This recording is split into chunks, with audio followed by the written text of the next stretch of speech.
하나님 은혜 감사합니다.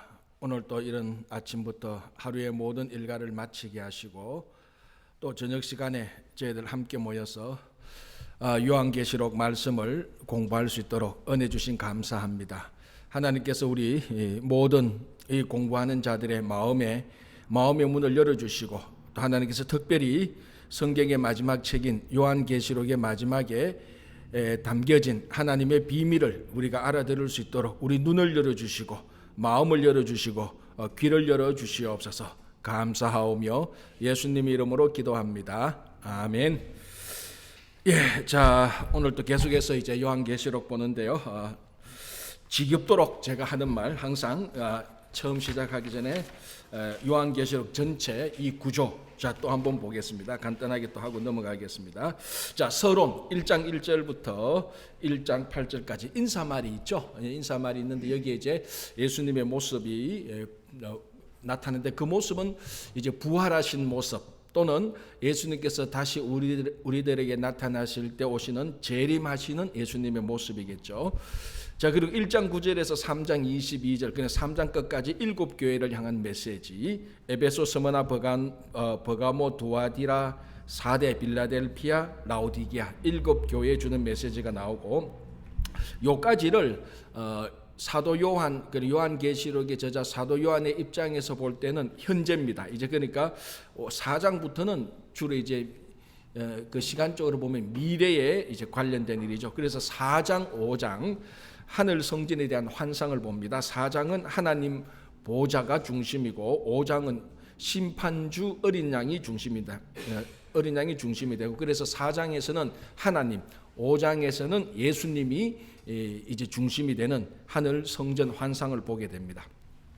자, 그리고 이제 6장부터 이제 요한계시록을 상징하는 가장 대표적인 세 종류의 심판, 7인, 7나팔, 7대접의 심판이 6장부터 시작됩니다. 첫 번째 심판 시리즈가 7인 심판. 이제 거기에 6장에 나타나는데 6장에서는 첫 번째 인부터 6번째 인까지 심판이 나타납니다. 그죠? 그리고 이제 7번째 인을 떼기 전에 막간.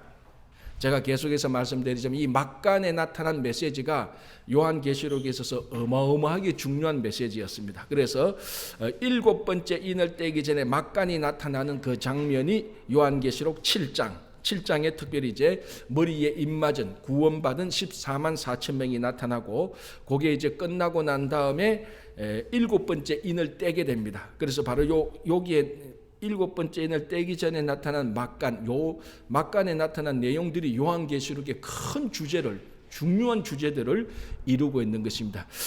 이 요한계시록의 주제가 무서움과 공포와 무서움을 주어서 사람을 염려하고 걱정하게 하는 것이 아니고 요한계시록의 주제는 어린 양 예수 그리스도의 승리에 초점이 맞춰져 있습니다. 그러니까 한쪽이 승리를 하면은 그 다른 쪽이 패배하게 되는 거죠. 그래서 패배하는 쪽이 심판의 모습으로 나타나는데 이제 거기에 초점을 맞추면 요한계시록은 무서운 책이 되고 심판의 책이 되는 겁니다. 자, 이게 틀린 말은 아니지만은 이거보다 더 큰 주제는 승리, 그러니까 이거보다 더 큰 주제는 무서움과 공포와 패배하는 것이 아니고 어린 양 예수 그리스도께서 승리하고 그리고 이 심판을 통하여서 공포를 나타내기보다는 하나님의 공의를 드러내는 것이 사실은 요한계시록의 중요한 주제거든요. 이제 그런 것들이 바로 요 막간을 통해서 계속해서 나타나는 겁니다. 그래서 요한계시록 7장은 7번째 인이 떼어지기 전에 나타나는 막간. 자, 그리고 이제 7번째 인이 요한계시록 8장 1절에서 5절까지 7번째 첫 번째 시리즈의 마지막 7번째 인이 떼어집니다. 떼어지고 난 다음에 바로 이어져서 7번째 인을 떼니까 그게 이제 7나팔 심판으로 이어지는 거죠. 이게 자연스럽게 하나를 떼니까 그게 7번째 7나팔 심판으로 이어지는데 이제 그게 8장 1절에서 13절까지 4번, 첫 번, 두 번, 세 번, 네 번째 나팔 심판이 계속 그대로 일어납니다. 자, 그리고 이제 5번째, 6번째, 7번째 나팔 심판이 일어나기 전에 이게 하늘에 새가 날아가면서 화 하는 것이 나타나서 일곱 그 나팔 심판에 앞에 네 번째하고 뒤에 세 번째가 약간 차별이 주어지는 그런 모습들이 나타납니다. 자, 다섯 번째, 여섯 번째 심판이 요한계시록 이제 9장에서 나타나고요. 자, 이제 그리고 일곱 번째 나팔 심판이 일어나기 전에 당연히 막간이 일어나죠. 이제 그게 10장, 11장 막간이 일어나게 됩니다. 그리고 이 막간이 일곱 번째 인, 일곱 번째 나팔, 일곱 번째 대접, 요 세 시리즈의 막간이 다 나타나는데 요 막간도 갈수록 막간의 양이 분량이 점점 더 늘어나게 됩니다. 일곱 번째 인 떼기 전에 나타난 막간은 요한계시록 7장이고 일곱 번째 나팔이 불기 전에 이제 그 나타난 막간은 요한계시록 10장 11장이죠. 좀 더 많아졌죠.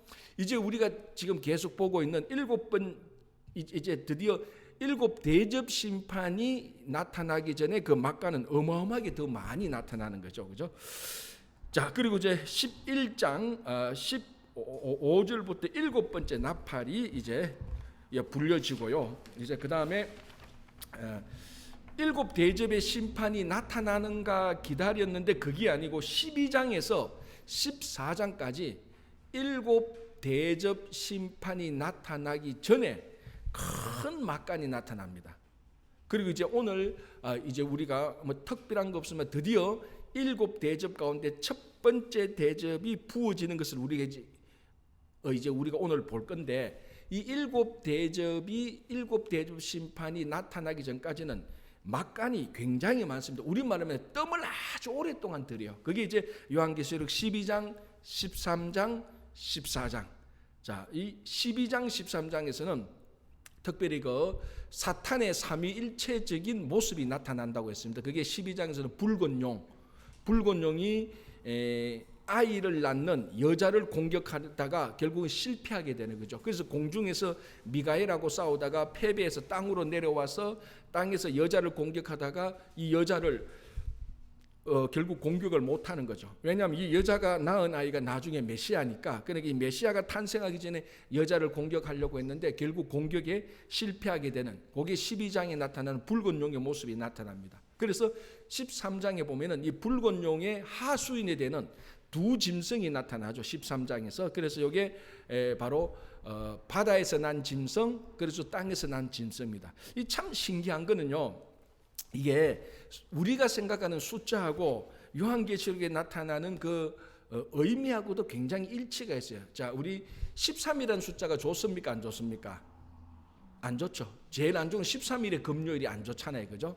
그러니까 금요일 13 하면은 이제 그때 이제 좀 우리 불길한 이제 일이 일어난다고 세상 사람들이 미신적으로 믿고 있습니다. 그래서 13은 안 좋은 숫자입니다. 악마의 숫자 비슷하게 나타나는데 요한계시록도 13장에서는 바다에서 난 짐승과 땅에서 난 짐승이 나타나는 거예요. 그래서 요한계시록을 공부할 때 이렇게 크게 맥락을 잡아가면은 어디에 무슨 내용이 나오구나 쉽게 공부할 수 있겠습니다. 자, 7이라는 숫자는 좋잖아요. 14라는 숫자 좋잖아요. 제가 그랬잖아요. 14장에서 14만 4천 명이 나오고 그걸 중간에 자르면 7, 또 7장에서 또 14만 4천 명이 한 번 더 나오고 그 앞에 13이라는 숫자는 굉장히 안 좋은 숫자입니다. 그 앞에서 바다와 땅에서 난 짐승이 나오고 그 앞에 이제 요 두 짐승을 배후 조정하는 붉은 용이 12장에 한 번 나타나는 거죠. 그래서 12장, 13장에서 붉은 용, 바다에서 나온 짐승, 그리고 땅에서 나온 짐승. 붉은 용은 사탄이죠. 바다에서 나온 짐승은 로마 제국이나 로마 황제, 땅에서 나온 짐승은 로마 제국이나 황제의 시중드는 신하들, 고관들, 장군들, 거짓 제사장들, 선지자들, 이런 세력들을 보면 되는 겁니다. 그래서 붉은 용, 바다에서 나온 짐승, 그리고 땅에서 나온 짐승이 뭔가 모르게 삼위일체적인 삼위일체 하나님의 모습을 자꾸 비슷하게 흉내를 내려 그래요. 자꾸 비슷하게 그런 모습들이 나타나고요. 이제 14장에서는 14만 4천이 한 번 더 나타나서 이런 짐승들로부터 싸워서 이긴 무리들, 승리한 무리들이 14만 4천 명이 이제 나타나는 거죠. 어제가 아니고 지난주에 14만 4천 명을 이제 보는데 이제 그 14만 4천 명을 볼 때 새 천사가 또 나타나서 심판을 명하는 것들을 우리가 보면서 마쳤습니다. 그래서 첫째 천사가 날아가면서 주는 메시지, 그리고 둘째 천사가 날아갔고 셋째 천사가 날아갔는데 그 둘째 천사의 메시지가 굉장히 우리가 상징이 있었다 그랬습니다. 뭐라고 말하는 거? 무너졌도다. 큰 성이 무너졌다. 그래서 무너졌다. 이 큰 성은 이 바벨론인데, 큰 성 바벨론이 무너진데, 바벨론은 로마의 다른 이름입니다. 그래서 제가 좀 안 좋은 의미였지만, 한국에서 한때 미국에 대한 반미 운동할 때 그 사람들이 외쳤던 말, 양키 고홈 할 때 누가 들어도 양키는 미국이란 말이죠. 그것처럼 이 당시에 누가 들어도 바벨론이라고 말하면 누가 들어도 그게 로마 제국이라는 것을 알았던 것처럼 바벨론이 무너진 것을 두 번째 천사가 가면서 메시지를 주는데, 여기 나중에 이제 요한계시록 17장 18장 가면은 완전히 이제 그 모습이 나타나는 거고요. 셋째 천사가 이제 나타나는 그 메시지가 있었죠. 셋째 천사는 짐승과 그의 우상에게 경배하고 이마나 손에 표를 받는 자들을 심판하는 메시지였습니다. 그러니까 둘째 천사는 로마 제국에 대한 심판의 메시지를 보냈고, 그 앞에 첫째 천사는 큰 용에 대한 심판을 보냈습니다. 그러니까 요것도 첫째, 둘째, 셋째 천사가 심판의 메시지를 보낸 것은 12장, 13장에서 나타나는 용과 바다와 땅에서 난 짐승에 대칭되어서 첫째, 둘째, 셋째가 다 메시지를, 이 천사들이 메시지를 전해주는 거죠. 그래서 셋째 천사는 로마 제국을 시중드는 그런 숭배자들에 대한 심판입니다. 그래서 짐승과 그의 우상에게 경배하고 이마나 손에 표를 받는 자들을 심판했다. 자, 이 이마나 다 손에 받은 그 짐승의 표가 바로 우리가 앞에서 살펴봤던 666이었다라는 것을 봤습니다. 그래서 그 666을 해석하는 방법들, 그걸 우리가 전통적으로 게마트리아, 그러니까 히브리어, 헬라어, 라틴어 이런 데는 알파벳의 숫자라는 의미가 다 들어가 있었습니다. 그래서 알파벳을 쓰면서 거기에 해당되는, 거기에 정해진 숫자를 대입시키면 숫자 얼마가 나타나는 이제 그런 것들을 통하여서 666이 누구냐? 그 당시에 이제 가장 대표적인 인물이 헤롯이죠. 그러니까 죄송합니다. 헤롯이 아니고 네로. 미안합니다. 헤롯이 아니고 네로. 뭐 헤롯 해도 여러분 듣는 여러분들도 그게 그건처럼 헷갈리고 넘어가는데, 헤롯이 아니고 네로. 그러니까 네로 황제를 히브리어로 쓰면 네론 카이사르 됩니다. 그 네론 카이사르에 해당되는 히브리어를 쓰고 히브리어에 해당되는 알파벳에 해당되는 숫자를 적으니까 666이 나왔다는 거죠. 그죠? 자, 그리고 로마에 해당되는 라틴어, 이 헬라어는 히브리어는 아니고 라티노스. 거기에 또 해당되는 라틴에 해당되는 또 숫자를 적으니까 또 666이 되었다. 또 특이한 것은 알파벳, 컴퓨터를 이제 A를 1로 안 보고 A를 6으로 보고, 이제 거기다 A, B, C가 1, 2, 3인데 거기다 다 6을 곱해서 A, B, C가 3인데 3, 6, 18, C를 18로 보고 컴퓨터를 쭉쭉 이래서 해서 그 숫자를 보면 이게 또 666이 나왔다. 그래서 처음에 컴퓨터가 나올 때 이 게마트리아를 이런 식으로 해석해서 극단적인 세대주의자와 같은 사람들은 컴퓨터가 악마의 도구다. 그래서 컴퓨터를 쓰면 안 된다까지라고도 말했던 사람들이 수두룩하게 있었습니다. 실제로 제가 대학교 때인가요? 저희 교회에 오신 강사 목사님, 한국에서도 그때 꽤 유명했던 강사 목사님도 그런 얘기를 하셨어요. 제가 분명히 들었어요. 앞으로 컴퓨터 같은 게 나올 건데 이게 악마의 도구라고 이렇게 얘기했어요. 그런데 지금 컴퓨터가 악마의 도구면 우리는 성경 공부도 못하고 예배도 못 드리는 그런 형편입니다. 그러니까 이 영어 알파벳을 게마트리아 할 때는 굉장히 인위적으로 조작이 많이 들어갔다. 히틀러 할 때 H를 그냥 1로 안 쓰고 100으로 하고, 그러니까 이걸 조정하는 단계가 들어갑니다. 그러니까 이 조정하는 게 인위적이니까 이것을 꼭 일치한다라고 보기는 좀 어려운 그런 게 있죠. 그래서 지금 이 시대에 666이 뭐냐 게마트리아에서 누구 해석해서 야, 이 사람 이게 666이다 그걸 밝혀내는 게 절대로 중요하지 않습니다. 그건 중요하지 않아요. 그 666 짐승의 표를 가 주는 그 악한 세력들, 사탄의 세력들을 우리가 늘 경계하고 내 속에 그런 세력들이 싹 트지 않도록 늘 우리가 늘 신앙적으로 긴장하고 진짜 깨어 있어야 되는 것이 중요한 것이지, 그걸 뭐 잡는다고 해서 뭐 늘 게마테리아나 보고 숫자나 이렇게 하는 그런 일은 우리가 좀 어리석은 일이다라고 봅니다. 자, 셋째 천사가 하는 걸 우리가 마지막에 우리 지난주 좀 보면서 마쳤는데요. 자, 요한계시록 14장을 한번 보겠습니다. 본문을 우리가 한번 보고 제가 좀 말씀을 전할게요. 요한계시록 14장 셋째 천사 부분을 한번 볼게요. 14장 이게 셋째 천사니까 14장 9절이네요. 14장 9절 제가 한번 읽어볼게요. 또 다른 천사 곧 셋째가 그 뒤를 따라 큰 음성으로 이르되 만일 누구든지 짐승과 그의 우상에게 경배하고 이마에나 손에 표를 받으면, 이게 짐승이죠. 666이고요. 자, 이 사람들이 이제 사탄을 따르는 그런 사람들이니까 이 사람들에는 심판이 있습니다. 10절 그도 하나님의 진노의 포도주를 마시리니 그 진노의 잔에 섞인 것이 없이 부은 포도주라. 거룩한 천사들 앞과 어린 양 앞에서 불과 유향으로 고난을 받으리니 그 고난의 연기가 세세토록 올라가리로다. 짐승과 그의 우상에게 경배하고 그의 이름표를 받는 자는 누구든지 밤낮 쉼을 얻지 못하리라 하더라다. 자, 이 사람이 셋째 천사가 전해주는 메시지, 짐승과 우상에게 경배하고 그 표를 받는 사람들, 그러니까 사탄의 세력에 속한 사람들은 불과 유황의 심판이 주어지고, 그리고 그 심판 속에서 밤낮 쉼을 얻지 못한다는 겁니다. 그러니까 안식이 없는 거죠. 그래서 요한계시록에서 심판은 불심판입니다. 그게 우리가 창세기에서 노아 심판을 거치면서 물 심판은 이제 하나님께서 하지 않으셨다고 그 말씀하신 것처럼 요한계시록 보면 전부 다 불심판으로 나타나는 겁니다. 여기도 불과 유황으로 고난을 받으리니 마치 소돔 고모라에서 심판받았던 그런 이미지가 좀 겹쳐지는 것이죠. 그리고 무엇보다도 중요한 것은 쉼이 없는, 거기서 벗어나려고 하는, 죽고 싶어도 죽지 못하는 그런 영원한 징벌을 받게 되는 겁니다.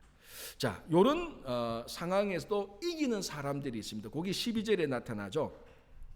성도들의 인내가 여기 있나니 그들은 하나님의 계명과 예수에 대한 믿음을 지키는 자들이다.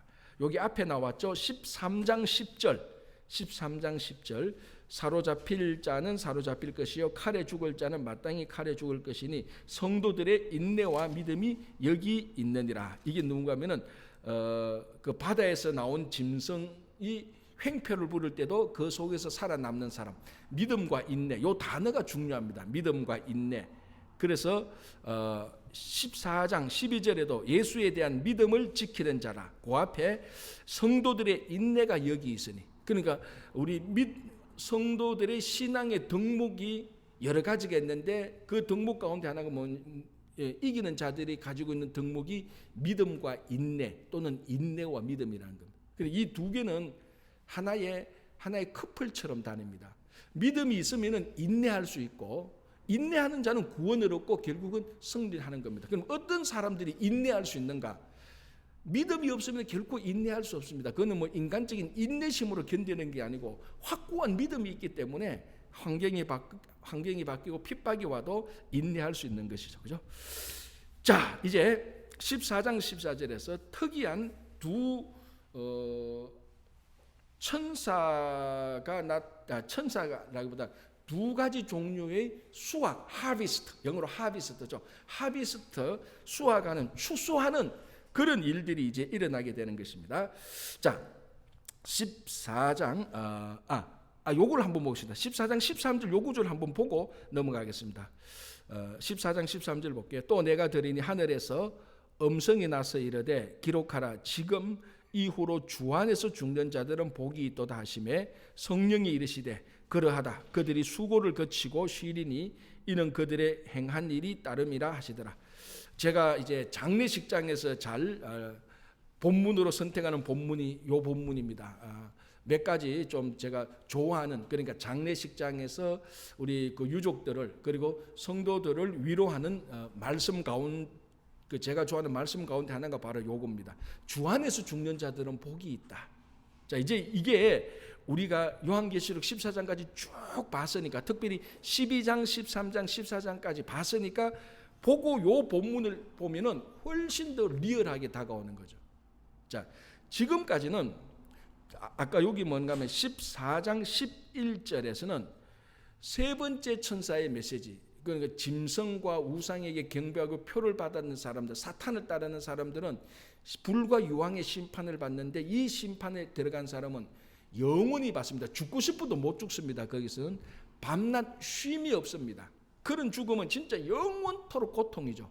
우리가 다른 건 몰라도 이 고통은 피해야 되는데, 여기서 주 안에서 죽는 자들, 주 안에서 죽는 자들은 영원한 안식을 갖게 되는 것입니다. 그래서 여기서 이제 주 안에서 죽는 자는 주로 믿음과 인내를 가진 사람들, 아까 12절에 나온 성도들의 인내, 그리고 예수에 대한 믿음을 지키다가 이 땅에서 순교자로 죽는 사람들입니다. 여기서 주 안에서 죽는 자는, 그러니까 짐승과 우상에 경배하지 않고 그런 표를 받지 않고 이 땅에서 핍박을 당하고 박해를 당하고 많은 손해를 보고 조롱과 멸시를 당하다가 주 안에서 죽습니다. 그러면은 모든 수고가 그치고 영원한 안식을 갖게 되는 거죠. 자, 그게 진짜로 가장 복 중의 복입니다. 가장 복 중에 그게 이제 복이 되는 겁니다. 이제는 진짜로 수고가 끝났다. 그런데 반대되는 사람, 짐승과 우상에게 경배하고 표를 받은 사람은 죽고 난 다음에 불과 유황의 심판이 있고 영원토록 안식이 없습니다. 그런데 주 안에서 죽는 자들은 영원한 안식을 얻게 되는 것이죠. 이게 이제 요한계시록에 나타난 두 번째 복입니다. 그래서 제가 참고로 요 적어놨습니다. 한번 보시면, 참고로 요한계시록에 복이 몇 개 나오는가 하면 7개가 나옵니다. 7이라는 숫자도 묘하죠, 그죠? 완전 수잖아, 그죠? 그래서 나중에 잊어버리기 전에 제가 한번 기록했는데 참고로 한번 보시기 바랍니다. 요한계시록에 나오는 7개 복. 첫 번째 복이 뭐냐면요, 1장 3절에 나옵니다. 말씀을 읽는 자와 듣는 자와 지키는 자가 복이 있다. 제가 요한계시록 1장 할 때 했죠. 그 당시에는 회당에 가면은 말씀이 하나밖에 없습니다. 그래서 앞에 회당에서 예배 인도자가 그것을 읽습니다. 그럼 회중들은 듣지요. 그래서 그 회당에서 말씀을 읽는 자와 듣는 자들이 복이 있고 그 말씀을 듣고 지키는 자들이 복이 있습니다. 이게 요한계시록의 첫 번째 복이고요. 이제 두 번째 복이 오늘 14장 13절 주 안에서 죽는 자들이 복이 있다. 그리고 세 번째 복이 나오는데 16장 15절 자기의 부끄러움을 보이지 아니하는 자가 복이 있다. 그리고 19장 19절 네 번째 복인데요.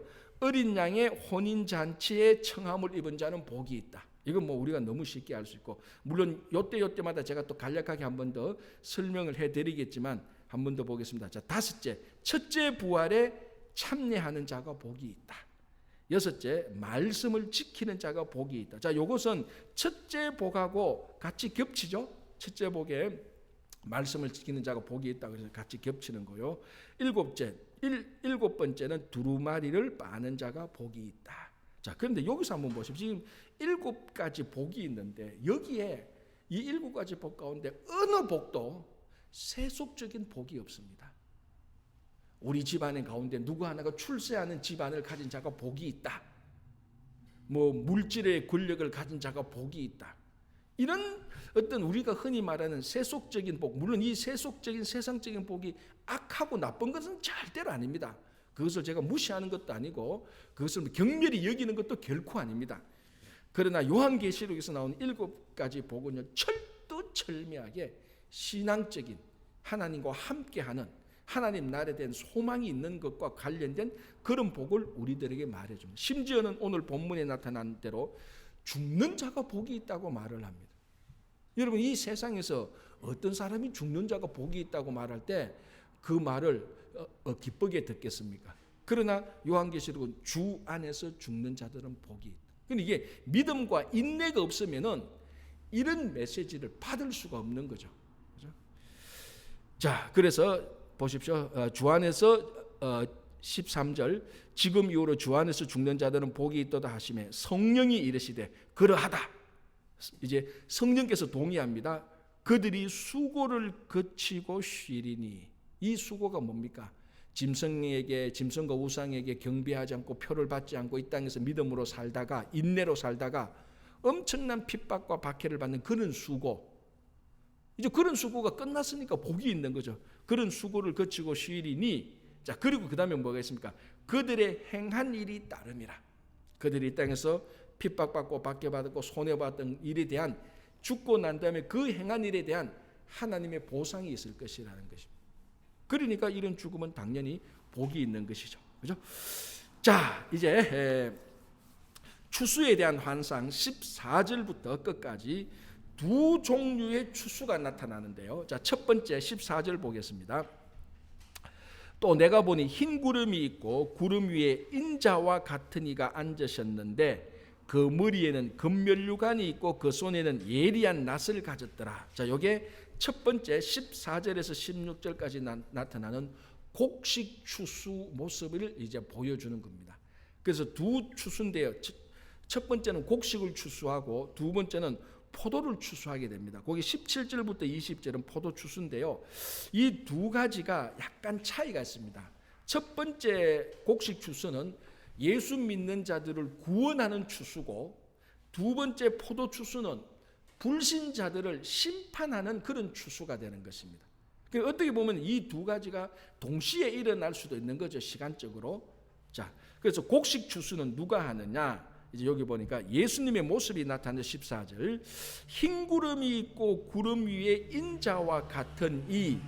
여기서 인자와 같은 이라고 되는데 사실은 이분이 인자가 맞죠. 흰 구름이 나타날 때는 우리 성경에서 구름이 나타나는 것은 하나님의 임재의 상징이었습니다. 전체적으로. 그래서 예수님께서 나타나셔서 그 머리에는 금면류관이 있고, 그는 흰 구름이 있고 금면류관이 있고 인자와 같은 이가 그 구름 위에 앉으셨다. 예수님이 나타나신 것입니다. 그리고 특이하게 예수님의 이 손에는 예리한 낫을 가졌습니다. 그래, 이 낫 가지고 추수를 하는 거죠. 잘라내는 거죠. 그죠? 자, 이때에 천사가 나타납니다. 15절 또 다른 천사가 성전으로부터 나와 구름 위에 앉은 이를 향하여 큰 음성으로 외쳐 이르되 당신의 낫을 휘둘러 거두소서 땅의 곡식이 다 익어 거둘 때가 이르렀음이니이다 하니 구름 위에 앉으신 이가 낫을 땅에 휘두르매 땅의 곡식이 거두어지니라. 자, 그래서 곡식 추수, 이건 구원 추수인데 예수님의 모습이 나타났고요. 이제 두 번째 다른 천사의 요청이 있습니다. 예수님께서 가만히 기다렸다가 천사가 요청하니까 그 요청을 받아서 추수를 하는 겁니다. 자, 우리가 요한계시록 저 앞에 볼 때 아까 나온 것처럼 요한계시록 5장의 모습이 뭐였다 그랬죠? 하늘 환상을 본다 그랬잖아요. 4장 5장이 4장에서는 하늘 보좌 하나님이 초점이 있었고 5장에서는 어린 양 예수님이 초점이 있었다 그랬습니다. 그런데 그 어린 양 예수님은 어떤 어린 양 예수님? 심판주. 그러니까 제가 작년에 말씀드린 것처럼 요한계시록에 나타난 가장 역설적인 것 가운데 하나가, 아이러니한 것 가운데 하나가 요한계시록의 심판주로 나타나는 분이 예수님인데 예수님의 모습이 사자나 호랑이의 모습이 아니고 어린 양으로 나타났다 그랬어요. 어린 양은 다른 짐승으로부터 항상 심판을 받는 존재입니다. 사실은 공격을 당하는 존재죠. 양은. 왜냐하면 양은 공격할 수 있는 무기가 있는 짐승이 아닙니다. 그 덩치는 다람쥐나 토끼보다 큰데 막상 다람쥐나 토끼 앞에서도 꼼짝 못하는 게 양입니다. 공격 무기가 없고, 그러니까 좀 우둔하죠. 그러니까 양인데도 어린 양이 짐승을 심판한다. 그거는 있을 수가 없는 일입니다. 그런데 요한계시록 5장에서 어린 양 예수님의 모습이 나타났는데 그분에게 주어진 아이덴티티가 심판주였다는 겁니다. 그게 요한계시록의 아이러니, 아주 역설이라고 말했는데, 자, 오늘 이제 보십시오. 14, 15, 16에 그 어린 양 되는 예수님께서 이제는 흰 구름을 타고 금면류관을 쓰시고 인자로 나타나셔서 손에는 예리한 낫을 가지고 있으니까 천사들이 요청을 합니다. 이제 심판하소서. 이제 심판하소서. 그래서 땅의 곡식을 이 예리한 낫으로 심판을 하는 겁니다. 자, 이게 그러니까 심판이 아니고 추수를 하는 거죠. 뭐 같은 맥락이지만 추수를 하는 겁니다. 그래서 구원받을 사람을 다 이렇게 거두어 드리는 겁니다. 자, 그와 동시라고 보는 거죠. 그와 동시에 이제는 17절부터는 포도 추수가 나타나는 겁니다. 자, 그래서 14장 17절 또 다른 천사가 하늘에 있는 성전에서 나오는데, 이제는 아까 앞에서는 예수님이 나왔는데 이제는 다른 천사가 나타나는데 역시 예리한 낫을 가지고 있습니다. 자, 예수님도 예리한 낫을 가지고 나타났고 또 다른 천사도 예리한 낫을 가지고 나타났고, 예수님은 예리한 낫을 가지고 구원받는 자를 추수했고 또 다른 이제 천사는 예리한 낫을 가지고 나타났는데 18절 보면은 불을 다스리는 다른 천사가 제단으로부터 나와서 예리한 낫을 가진 자에게 큰 음성으로 외쳐서 아까 앞에 있는 것처럼 너의 예리한 낫을 휘둘러 땅에 포도송이를 거두라. 그 포도가 익었다. 그러니까 곡식 추수할 때는, 구원받은 자를 추수할 때는 다른 천사가 예수님에게 요청했고, 포도 추수를 할 때는 한 천사가 다른 천사, 그러니까 불을 다스리는 천사가 예리한 낫을 가진 천사에게 요청해서 예리한 낫을 가진 천사가 포도를 추수합니다. 자, 그런데 어떤 일이 생겼는가 하면은, 자, 19절 보시기 바랍니다. 14장 19절에 천사가 낫을 휘둘러 땅에 포도를 거두어 하나님의 진노의 포도주 틀에 던지매. 자, 포도주 틀을 뭐라고 말합니까? 어떤 포도주 틀? 진노의 포도주 틀. 이 심판이죠. 불신자, 믿지 않는 자, 하나님께 영광 돌리지 않는 자에 대한 심판입니다. 진노의, 그러니까 포도주 틀에 던집니다. 그럼 포도주 틀이 이제 포도를 으깨는 거죠. 그러면 포도즙이 밖으로 퍽 나오지 않습니까? 이제 그걸 받아가지고 포도주를 만들거나 포도즙을 만듭니다. 포도를 으깨면 포도주 틀에서, 그죠? 자, 그러면은 이 포도주 틀에 포도를 넣어서 포도를 으깨면은 포도즙이 나와야 되는데, 한번 보시기 바랍니다. 20절 보시십시오. 성 밖에서 그 틀이 밟히니 틀에서 피가 났어. 근데 이게 상징적인 어떤 이미지적인 게 있습니다. 포도즙이 나오는 것이 피 색깔하고 좀 비슷하잖아요. 이제 그런 상징적인 이미지인데, 포도즙 틀에서 으깼는데 피가 나왔다는 겁니다. 이 심판의 메시지죠. 그리고 이걸 어디서 했느냐? 성 밖, 여기 심판의 도구죠. 흰놈의 골짜기 같은 데 있는데 뭐 그 정도쯤 되겠죠. 예수님도 예루살렘 성 바깥에서 십자가에 달려 돌아가셨습니다. 그거하고 마찬가지로 그 심판의 자리. 그래서 이거는 이제 믿지 않는 자들에 대한 심판의 메시지인데요. 한번 보십시오. 여기 보니까 그 피가 얼마나 났는가 하면 말굴레까지 닿고, 높이가 말굴레입니다. 그리고 길이가 1600 스타디온, 아주 특별한 청량 단위인데요. 이것을 지금 오늘날의 청량 단위로 해서 하면은 이거 킬로미터로 따지면요 300에서 320km. 우리는 마일로 따지는 것보다 훨씬 적겠죠. 그런데 이게 어느 정도 길인가 하면은 팔레스타인 지역, 그러니까 이스라엘 지역의 남북 간의 길이하고 거의 비슷해요. 그러니까 이스라엘이 뭐 아주 좁죠. 이거 한국으로 따지면 서울에서 대구 정도밖에 안 되는 거예요. 그러니까 이스라엘이라는 땅이 아주 그 남한 정도밖에 안 되는 거죠. 남한보다도 사실은 적죠. 이 동서로 따지자면은 그 남북이, 팔레스타인 이스라엘의 남북이 남한하고 비슷하고 이 동서는 남한이 더 크죠. 그러니까 이스라엘은 아주 적은 땅이죠. 이 피가 팔레스타인 종단 길이, 남에서 북까지 그 길이만큼 피가 다 뻗친다는 겁니다. 그러니까 심판을 피할 자가 있다 없다? 없다는 거죠. 그 전체 다 그 길이에 걸쳐서. 그래서 이렇게 해서 예수님께서 구원받을 자를 구원하고 구원받지 못한 이제 그 심판받을 불신자들은 이렇게 심판을 한다라고 나옵니다.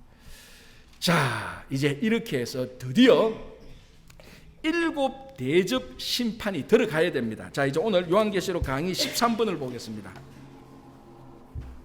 자, 뜸 참 오래 들이죠. 7 대접 심판 이거 한번 하는데 요한계시록 12장, 13장, 14장 그 안에 어마어마하게 중요한 내용들이 다 나타났습니다. 자, 이제 7 대접을 이제 심판해야 되는데 또 바로 그 앞에서도 또 뜸을 들여요. 일곱 대접 심판은 진짜는 16장 12절에 나타납니다. 자, 먼저 한번 보겠습니다. 16장 12절 보시기 바랍니다. 첫째 천사가 가서 그 대접을 땅에 쏟음에. 여기 드디어 일곱 대접 심판 가운데 첫 번째 대접을 땅에 붓는 겁니다. 요거 부으려고 요걸 하려고 12장, 13장, 14장 오늘 이제 볼 건데 15장까지 계속 기다립니다. 오래 기다릴 만큼 왜 오래 기다리게 하는가?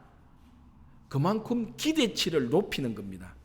이 어떠한 드라마로 본다면은 예를 들어 주인공이 나타나야 되는데 주인공이 나타나서 악당을 심판해야 되는데 금방 나타나서 심판하면은 긴장감도 없고 효과도 없습니다. 그러나 그 앞에 여러 가지 사건과 기다리는 시간을 두면은 그 드라마를 보는 사람은 주인공 언제 나타나 그러는 가운데서 주인공이 나타나서 악당을 무찌를 때 그 쾌감, 그 효과는 훨씬 더 많이 나타난 거죠. 자, 일곱 대접 심판은 마지막 심판입니다. 인나팔 대접. 이거는 그러니까 이 심판을 부어내는 겁니다. 이제 첫째, 둘째, 셋째, 넷째 우리가 보겠지만은 그 전에 14장까지 나와서 15장은 일곱 대접 심판 준비가 완료되었습니다. 요 말하는 거 똑같습니다. 또 뜸을 들이는 거예요. 자, 이제 그걸 한번 보겠습니다. 15장을 한번 보겠습니다. 15장. 자, 오늘 교재 요한계시록 강의 13번째 15장 일곱 대접 심판 준비 완료. 자, 1번 일곱 천사가 일곱 재앙을 가졌다. 이제 마지막 점 일곱 천사가 각각 하나의 대접을 이제 가지고 나타나는 모습이 됩니다. 자, 이제 부으면 되는데 붓기 전에 또 노래 한 곡 하고 찬양 한 곡 하고 그거예요. 강사 목사님 나와서 말씀 전해야 되는데 앞에 뭐 이런 얘기 저런 얘기 다 하고 이제 합시다 하는데 딱 사회자가 나타나서 우리 준비 찬송 하나만 더 합시다. 요거하고 똑같은 거예요. 그게 뭐냐면은 2장, 3장, 4장이에요. 죄송합니다. 2절, 3절, 4절이에요. 자, 15장 2절 보시기 바랍니다. 또 내가 보니 불이 섞인 유리바다 같은 것이 있고 짐승과 그의 우상과 그의 이름의 수를 이기고 벗어난 자들이 유리바닷가에 서서 하나님의 검은고를 가지고 하나님의 종 모세의 노래 어린 양의 노래를 불러 이르되 이제 찬양하는 폼이 나타나는 거죠. 자, 이제 전체 배경 보겠습니다. 불이 섞인 유리바다라고 합니다. 우리가 요한계시록 4장 6절에서 하나님 보좌를 볼 때 그 배경이 뭔가 하면 수정과 같은 유리바다가 나왔습니다. 요한계시록 4장 6절에서. 그러니까 이번에는 불이 섞인 유리바다입니다. 그러니까 이 불이 섞인 유리바다가 이미 어떤 불과 같은 심판이 일어날 것이라는 어떤 이미지가 우리들한테 오는 거죠. 그런데 이 유리바다라는 것은 이 당시 고대인들의 우주관하고 마찬가지입니다. 그 사람들은 어떻게 생각해야 되는가? 이 지구가 평평하다고 생각했습니다. 그리고 이 평평한 지구에 하늘에 어떤 이런 둥근 창이 있다고 생각했습니다. 둥근 창이. 그래서 하늘에는 1층, 2층, 3층 이렇게 생각했거든요. 그래서 1층천은 우리가 보는 1층천은 지금 우리가 있는 이 공기, 2층천은 이 뒤에 있는 어떤 대기권 밖.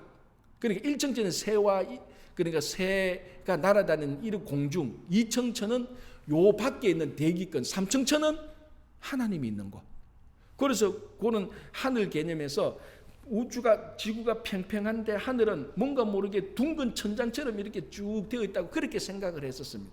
그 뒤에 있는 어떤 하나님과 보좌와 연결되는 그런 개념, 그것을 유리바다라고 이렇게 생각을 했다고 고대인들이 그런 이제 이상한 뭡니까? 그 우주관이 그래서 다 그런 것이 있었대요. 그런데 더 중요한 것은 우리가 요한계시록을 보면서 이런 상징적인 것을 정확히 딱 끄집어낼 수 있는 것이 있고 여전히 추정할 수밖에 없는 것이 있습니다.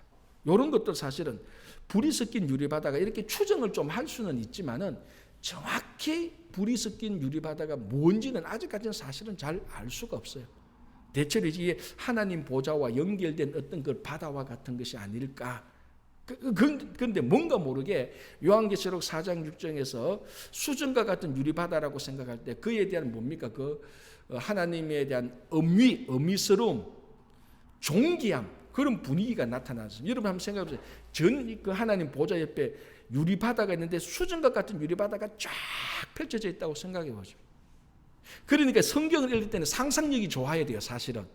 상상력, 특별히 요한계시록이나 우리가 요즘 새벽기도 때문에 에스겔서나 다니엘서도 그렇지만은 이런 것을 읽을 때 신앙적인 상상력이 좋으면요 훨씬 메시지가 더 다이나믹하게 다가오는 거예요. 자, 이런 것도 한번 보세요. 불이 섞인 유리바다가 막 있다. 야, 이게 뭐 어떤 이미지일까? 이제 그런 분위기를 만들어 주는 겁니다. 자, 어쨌든 그 2절에 또 내가 보니 불이 섞인 유리바다 같은 것이 있고 짐승과 그의 우상과 그의 이름의 수를 이기고 벗어난 자들. 자, 아까 14장 끝부분에 계속해서 이 사람들을 얘기했습니다. 짐승과 우상에게 경배하지 않고 표를 받지 않는 사람들, 믿음과 인내를 가진 사람들, 이긴 사람들, 승리한 사람들. 그 사람들이 주 안에서 죽을 때 복이 있도다라고 말했고 그 사람들이 이제 모든 수고를 거친다라고 얘기했습니다. 자, 그 사람들이 불이 섞인 유리바닷가에 나와서 찬송을 하는 겁니다. 승리의 찬송이죠. 그죠? 자, 그게 이제 메시지가 3절 4절인데 이 노래는 특별하게 노래 제목이 있어요. 이 찬송가에는 제목인데 그 찬송가가 뭐냐면은 하나님의 종 모세의 노래 또는 어린 양의 노래. 찬송가 가사에 제목이 있습니다. 근데 이게 왜 하나님의 종 모세의 노래일까요? 갑자기 왜 하나님의 종 모세의 노래가 왜 여기서 나올까요? 어린 양의 노래는 우리가 계속 지금 어린 양께서 아까 14장에서 심판을 했기 때문에 어린 양이 심판 주고 또 요한계시록의 주제가 어린 양이니까 뭐 어린 양은 언제든지 나타나도 어색하지 않는데 왜 모세의 노래가 나타날까요? 이게 3절 4절을 가만히 보면은 이스라엘 백성들이 출애굽할 때 홍해를 건너고 모세가 그 백성들과 함께 찬양을 했던 적이 있습니다. 그게 출애굽기 15장 1절에서 18절까지요. 요 어린 양은 요한계시록 15장인데 요 똑같은 모세의 노래는 출애굽기 15장이에요. 똑같은 15장인데 출애굽기 15장, 요는 요한계시록 15장인데 그 내용을 쭉 보면 전체 흐름이 비슷해요. 그래서 모세의 노래라고 말을 하는 겁니다. 자, 여기서 모세의 노래는 모세가 불렀던 노래입니다. 어린 양의 노래는 어린 양이 부른 노래가 아니고 어린 양에게 바치는 노래입니다. 같은 소유격인데 하나는 주체고 하나는 주어격 소유격이고 하나는 그 목적격 소유격이요.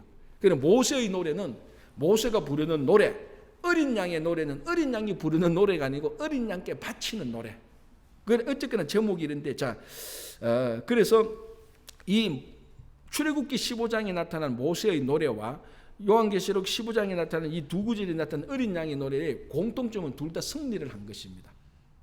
자, 그 출애굽기 15장에도 요게 홍해를 건너고 난 다음에 하나님께서 도와줘서 홍해를 건너고 난 다음에 애굽의 군사들이 홍해에 수장시키고 난 다음에 완전히 승리를 거두었죠. 자기들은 뭐 활 하나 안 쏘고 홍해를 딱 건넜는데 승리를 한 거예요.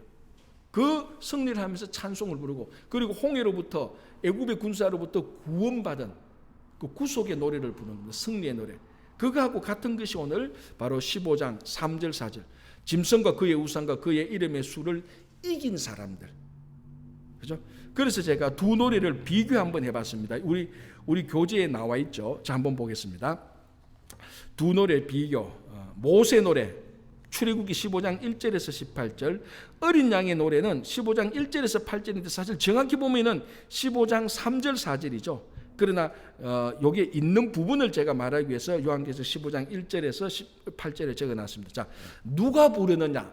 이 노래를 누가 부르느냐? 모세의 노래는 누가 부르는가 하면은 모세와 백성들인데 다른 말로 하면은 바로의 박해와 환란을 벗어난 사람들. 그렇죠?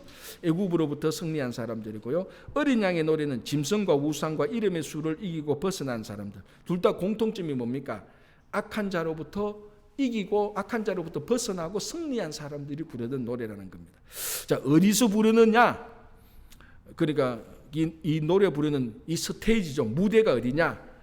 모세의 노래는 홍해를 건너편 언덕, 홍해를 건넌 언덕이고, 어린 양의 노래는 뭡니까? 불 섞인 유리바닷가에서 부르고, 하나는 홍해가에서 부르고, 홍해 바닷가에서 부르고, 한 사람은 유리바닷가에서 부르는 거예요. 한 사람이 아니라 한 그룹들은 둘 다 뭔가 모르게 바닷가에서 부르는데, 유리바닷가, 홍해 바닷가, 그러니까 유사성이 있는 거죠. 다 그 바다로부터, 불 섞인 유리바다로부터 구원받은, 여기 어떤 심판의 메시지니까, 그죠? 자, 무엇으로 하느냐? 악기를 말한 겁니다. 그렇게 하면 큰 중요는 아닌데, 모세 노래는 소고가 중요한 악기고요, 어린 양의 노래는 거문고입니다. 자, 거문고, 우리 말로 거문고라고 번역된 악기를 우리 다른 말로 뭐라 그랬죠? 제가 지난주에 하프. 그래서 보통 하프에 붙는 별명이 천상의 악기라고 그렇게 이름을 붙인다고 음악가들이 그렇게 이름을 붙입니다. 뭐 기타나 뭐 드럼의 천상의 악기라고 붙이지는 않습니다. 근데 하프의 별명이 천상의 악기예요. 그러니까 사람들이 하프 소리를 천국에서 들려오는 소리라고 가장 많이 이제 인식을 하고 있는 겁니다. 자, 누구를 이겼느냐? 모세의 노래는 애굽 군대를 이긴 거죠. 애굽 군대를 바다에 수장시켰으니까, 홍해에 수장시켰으니까. 어린 양의 노래는 짐승과 우상과 이름의 수, 이런 사람들을 다 이긴 겁니다. 믿음과 인내로서. 다른 말로 하면 이 사람들이 또 14만 4천 명하고 같은 사람들이 될 수 있죠. 자, 무엇을 노래하느냐? 모세의 노래는 하나님의 위대하심과 구원을 노래하고, 어린 양의 노래는 하나님의 위대하심과 같은 맥락이지만 하나님께 경배드리자, 여기에 하나님께 경배드리는 것을 노래하는 것을 더 초점에 맞추어 있습니다. 그럼 이 노래를 언제 불렀느냐? 가나안에 들어가기 전에 불렀죠. 또는 홍해를 건넌 후 가나안에 들어가기 전에, 또는 광야 생활을 막 본격적으로 하기 전, 뭔가 모르게 하여튼 어쨌거나 가나안에 들어가는 큰 흐름을 가나안에 들어가기 전에 불렀는데, 이 어린 양의 노래는 천국에 이제 완전히 들어가기 전에 불렀던 그런 많은 유사성이 있습니다. 그죠? 그러나 가장 큰 유사성은 구원받은 사람이, 승리한 사람이 부르던 승리의 노래가 되는 겁니다. 자, 이제 노래 내용을 약간 보겠습니다. 3절 다시 볼게요. 하나님의 종 모세의 노래, 어린 양의 노래를 불러 이르되, 주 하나님 곧 전능하신 이시여, 하시는 일이 크고 놀라우시도다. 만국의 왕이시여, 주의 길이 의롭고 참되시도다. 주여, 누가 주의 이름을 두려워하지 아니하며 영화롭게 하지 아니하오리까? 오직 주만 거룩하시니 주의 의로우신 일이 나타났음에 만국이 와서 주께 경배하리이다. 자, 이 노래를 어디에 딱 갖다 붙이면 제일 적당할까요? 지금 제 질문의 의도를 알았습니까? 로마 황제한테 딱 갖다 붙이면 가장 적당한 찬양이에요, 이게. 원래 로마 황제에게 이런 찬양을 불렀어요, 원래 황제한테 이런 찬양을 불렀어요. 그거를 황제 때 불렀던 그 찬양을 다시 하나님께 갖다 바치는 거예요. 자, 주 하나님 이거 다 로마 황제에게 붙였던 호칭들이었어요. 우리가 앞에서 계속 했잖아요. 누가 주냐? 로마 황제가 주다. 누가 신이냐? 로마 황제가 신이었다는 거. 전능하시니요. 로마 황제는 전능하죠. 못하는 게 없죠. 하시는 일이 크고 놀랍다. 전쟁도 하고 나라도 다스리고, 그리고 만국의 왕이시여. 자, 보십시오. 만국이라고 말을 했습니다. 4절 끝에 만국이 와서 주께 경배하리다. 자, 우리는 신앙적으로 보니까 열방이 와서 하나님께 경배합니다라고 자연스럽게 말하는데, 이보다 더 자연스러운 것은 이 시대에 로마 황제에게 백성들이 와서 온 만국이 와서 주께, 황제께 경배합니다. 이게 더 자기들한테 적당한 문구였습니다. 만국이 와서, 로마 제국에 있는 모든 식민지의 모든 나라들이 와서 주께, 주가 누구냐? 황제거든요.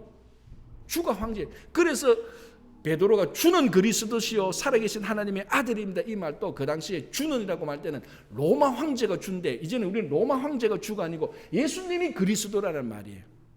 그러니까 이게 우리가 이런 배경은 너무너무 중요한 거예요. 그 시대를 극복하는, 그 시대를 뛰어넘는, 그 시대의 진짜 주인이 로마 황제가 아니고 이 세상이 아니고 예수 그리스도가 우리의 주라고 고백하는 거예요. 그러니까 요 3절 4절은요 원래 이 문구는 로마 황제에게 바치는 문구예요. 그걸 이제는 우리는 황제인데 이런 걸 못 바친다. 하나님에게 바친다. 어린 양 예수에게 바친다고 하는 것. 그래서 만국이 와서 주께 경배하리다. 전형적인 로마 제국의 황제의 모든 식민지 국가들이 와서 로마 황제를 경배하는 그 노래예요. 근데 그걸 이제는 아니야. 우리는 어린 양의 노래, 어린 양께 바치는, 예수 그리스도에게 바치는 노래로 바꾸는 겁니다. 그래서 이 세상의 주인은 세상도 아니고 미국의 대통령도 아니고 한국 대통령도 아니고 로마의 황제도 아니고 예수 그리스도가 우리의 주인이 되는 것. 그런 고백이에요. 그런데 이제 이 당시에 이런 고백은 사실은 로마 황제가 금지곡 해야 되는 겁니다. 그런데 여기는 이런 것만 가만히 보니까 금지할 게 없어요. 왜? 예수라는 이름도 없고 여호와는 이름도 없어요. 그냥 그대로 로마 황제에게 받는 주 하나님. 하나님은 뭡니까? 신의 보통적인 호칭이에요. 주 하나님이 누구냐? 로마 황제다. 끝. 아무런 어떤 걸림돌이 없습니다. 그러나 이 노래를 부르는 사람은 주 하나님은 로마 황제가 아니고 우리 주 예수 그리스도라고 고백하고 부르는 거예요. 그러니까 아주 이게 감추어진 노래인데 그 안에 메시지는 가장 강력한 예수 그리스도에 대한 신앙 고백의 메시지가 들어가 있는 거예요. 이런 노래를 부르는 사람들이 자꾸 많아지니까 나중에 로마 제국이 이 크리스찬에 의해서 그 뒤집어지고 국교로 인정할 수밖에 없는 그런 일이 이제 나타나게 되는 겁니다. 그죠? 이 찬양이 별거 아닌 것 같은데요. 로마 제국에는 어마어마한 세상을 저항하는, 세상을 이기는 그런 찬양이 되는 겁니다. 자, 이제 찬양이 끝나고 5절. 또 2일 후에 내가 보니 하늘의 정거 장막의 성전이 열리며. 자, 이제 진짜 7 대접 심판이 일어나기 거의 클로즈, 올 클로즈, 거의 이제 다 왔어요. 이제 하늘의 성전이 열리는데 그걸 뭐라고 표현하는가 하면은 정거 장막의 성전이 열린다. 자, 장막은 광야에 있던 성막을 장막이라고 말을 합니다. 성전 이전에 있었던 성막. 그런데 요걸 정거 장막이라고 말을 해요. 가끔 구약에도.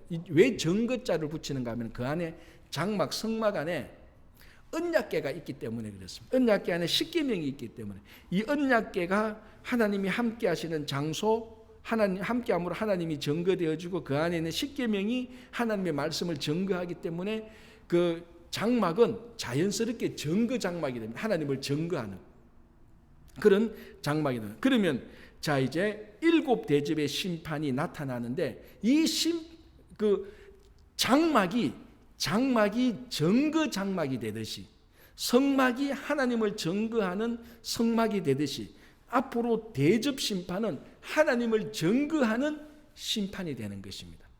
그러니까 이 심판을 통해서 사람들을 파괴하고 세상을 부수어버리고 진멸시키는 게 목적이 아니고 그보다 더 큰 목적은 이런 심판을 통해서 하나님을 증거하는 게 목적입니다. 자, 우리 에스겔서도 요즘 보잖아요. 새벽때요. 심판이 나고 날 때마다 늘 하는 말이 뭡니까? 내가 여호와인 줄을 알리라. 그래서 여호와인 줄을 알리라는 이 심판은 파괴와 괴롭힘이 목적이 아니고 하나님의 절대적으로 의로운 공의를 드러내는 겁니다. 절대적인. 그러니까 심판을 통해서 절대적인 공의로움이 나타납니다. 자, 법정에서 재판관이 판결을 해서 어느 것이 옳은가 의를 드러내는 게 법정이잖아요. 정의를 드러내는 게 법정에서 판결을 내므로 말미암아. 그래서 잘못된 사람한테는 심판을 하는 겁니다. 그러나 잘못이 없는 사람한테는 놓아줘서 정의를 세우는 게 재판장이 하는 역할입니다. 마찬가지로 하나님께서 이 땅에서 마지막에 심판을 하는 것은 악한 자들에게는 징계를 하지만은 하나님을 따르던 하나님의 자녀들에게는 그리고 이 세상에는 완전히 하나님의 공의를 드러내는 겁니다. 그래서 우리는 심판 그러면 나쁜 놈 죽이는구나 그렇게만 생각하는데 그거보다 더 큰 목적은 하나님의 공의가 드러나는 겁니다. 자, 그래서 보십시오. 여기도 뭐라고 말하는가 하면요. 또 2일 후에 내가 보니 하늘의 정거 장막이 열리며, 그죠? 7 재앙을 가진 자, 그 앞에 죄송합니다. 그 앞에 찬양하는 내용에 4절에 주여 누가 주의 이름을 두려워하지 아니하니까 영화롭게 하지 아니니까 오직 주만 거룩하시니다. 주의 의로우신 일이 나타나시며 만국이 주께 경배하더라. 주님의 의로운 일이 나타났다. 이 심판을 통해서 의로운 일이 나타났다는 것을 미리 찬양을 통해서 미리 얘기를 하는 겁니다. 그래서 심판을 통하여서 의가 드러나는 것을 얘기하고요. 자, 6절. 7 재앙을 가진 7 천사가 성전으로부터 나와 맑고 빛난 세마포 옷을 입고 가슴에 금띠를 띠고, 자, 가슴에 금띠는 요한계시록 1장에서 예수님께서 가슴에 금띠를 나타내는 그 모습 똑같습니다. 자, 세마포는 제사장이 입는 옷이죠. 그래서 여기서 맑고 빛난 세마포 옷을 입다. 그러니까 이제 7 대접의 심판을 7 천사가 하는 겁니다. 이 7 천사가 하는 7 대접의 심판이 워낙 엄중하니까 그 심판의 정당성을 말하는 겁니다. 예수님께서 가슴에 금띠를 둘렀듯이 7 천사에게도 가슴에 금띠를 둘러줍니다. 그러니까 예수님의 권위, 심판의 권위를 7 대접, 7 천사들에게 주어서 7 대접의 심판이 예수님의 권위를 대신하는 심판의 정당성을 말해주는 겁니다. 그러니까 사람들이 막 그 대접 심판을 보면서 누가 이거 심판하는 거야? 이 악한 자들 막 이렇게 욕을 해도 이 심판은 정당하다는 겁니다. 심판주 어린 양의 심판이라는 것을 알려주기 위한 복장을 말하는 겁니다. 그래서 맑고 빛난 세마포, 이건 그 제사장의 옷인데요. 이것은 바로 그러니까 순수와 영광스러움, 제사장의 맑고 빛난 세마포 옷은 어떤 사심이 들어가 있지 않은 개인의 이익, 개인의 감정이 들어가 있지 않은 순수함, 제사장으로서 영광스러운 그 모습, 순수와 영광스러운 사역, 그리고 어린 양 심판주 되시는 예수 그리스도에게 위임을 받아서 하는 심판. 그러니까 7 대접의 심판의 정당성을 말하기 위해서 그 사람들의 그 드레스 코드, 복장을 말해주는 거죠. 자, 이제 심판이 이제 점점 막 이제 거의 올 클로즈 다 되면 자, 보십시오. 7절에 내 생물 중에 하나가 영원토록 살아계신 하나님의 진노를 가득히 담은 금대접 7을 그 7 천사들에게 주니. 자, 이제 대접을 7 천사에게 하나하나씩 줍니다. 그런데 이 대접에 무엇이 있는가 하면은 하나님의 진노가 가득히 들어가 있었습니다. 자, 우리가 요한계시록 여기 5장 8절을 보면은 금대접이 한번 나오는데 그 금대접에는 성도들의 기도가 있었습니다. 금대접이 2번 나타나는데 5장에서는 성도들의 기도가 가득 찬 금대접이 나타나고, 오늘 이제 7 대접의 금대접이 나타나는데 여기에는 하나님의 진노가 가득히 찼어요. 자, 첫 번째 하나님 기도가 가득 찬 금대접이 여기에서는 진노가 가득한 진노가 가득한 금대접으로 전환되고 있습니다. 성도들의 기도가 응답되어서 하나님의 진노가 임하는 겁니다. 그런데 이 진노의 목적은 부수고 파괴시키는 것이 아니라 그랬죠. 하나님의 의가 드러나는 것입니다. 그래서 금대접에 있었던 성도들의 기도가 응답되어서 금대접에 하나님의 진노가 나타나는, 얼핏 보면은 이거 복수하는 거구나, 보복하는 거구나 라고 그렇게 생각할 수 있지만, 아까 말했죠. 맑고 빛난 세마포 옷을 입은 순수하고 영광스러운 목적으로서 심판하는 것, 즉 하나님의 의를 드러내기 위해서 심판하는 목적이라는 것을 나타나고 있는 것입니다. 자, 시간은 다 됐지만 우리 그래도 7 대접 심판 이때까지 왔으니까 하나만 보고 넘어가겠습니다. 자, 16장 드디어 이제 갑니다. 16장 1절. 또 내가 들으니 성전에서 큰 음성이 나서 7 천사에게 말하되 너희는 가서 하나님의 진노의 7 대접을 땅에 쏟으라 하더라.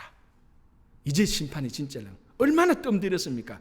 12장, 13장, 14장, 15장 뜸을 한참 들이고 드디어 이제는 금대접의 심판이 쏟아 부어라라고 말합니다. 자, 16장 2절 첫째 천사가 가서 그 대접을 땅에 쏟음에 짐승의 표를 받은 사람들과 그 우상에게 경배하는 자들에게 악하고 독한 종기가 나더라.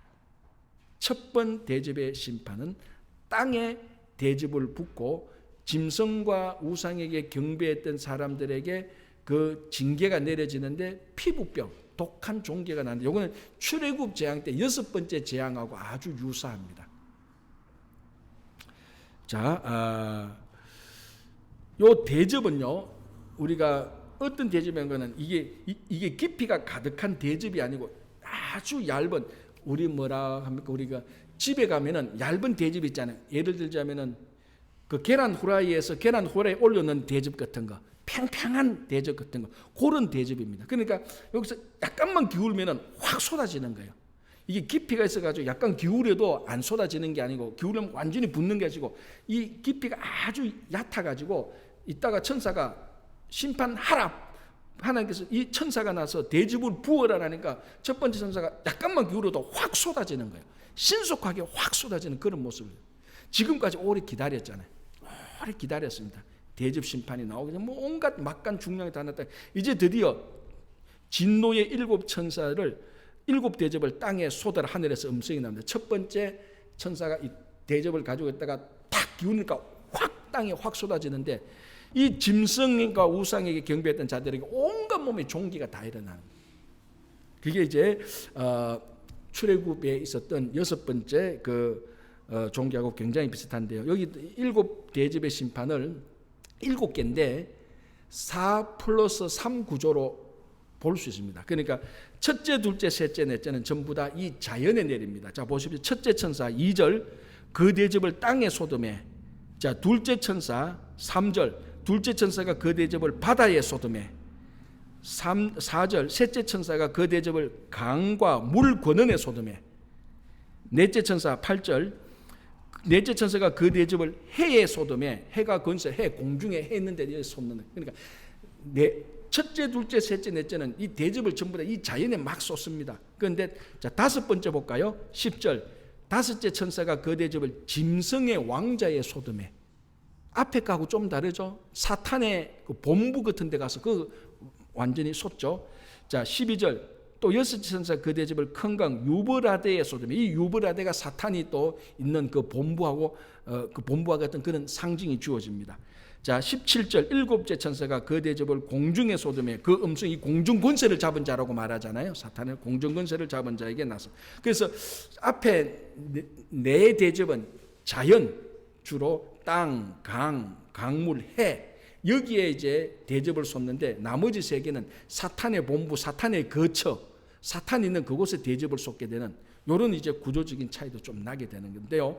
자, 오늘은 첫 번째 대접까지만 우리가 보고, 이때까지 대접 심판을 기다렸기 때문에 우리 하나만 보고 다음 주에는 두 번째부터 이제 계속해서 보고 17장, 18장까지 넘어가겠습니다. 이제 드디어 마지막 심판 7 대접까지 이제 우리가 들어왔습니다. 문을 열고 첫 번째 대접을 한번 심판을 받습니다. 다음 주에 이제 두 번째, 세 번째 계속해서 무슨 의미가 있는지, 어떤 심판인지 우리가 같이 보도록 하겠습니다. 오늘 우리가 여기까지만 보고 마치겠습니다. 제가 기도하겠습니다. 하나님의 심판이 더딘 것 같지만 일어나지 않을 것 같이 뜸을 들이고 앞에서 머뭇거리는 것 같지만, 하나님의 심판이 임할 때는 신속하게 즉시 일어난다는 것을 저희들이 오늘 돌아보게 됩니다. 주님, 또 이 하나님의 심판을 통하여서 악한 것들을 부수고 무너뜨리고 진멸하기보다는 하나님의 절대적인 공의로움이 나타나고 하나님의 말씀이 실천되어지는 것들을 저희들이 보게 됩니다. 주님이 요한계시록의 마지막 때를 보면서 저희들의 신앙이 늘 흐트러지지 않고 게을러지지 않고 하나님 나라에 대한 소망으로서 하루하루 주님 앞에 올바르게 살아갈 수 있도록 도와주시옵소서. 감사하오며 예수님 이름으로 기도합니다.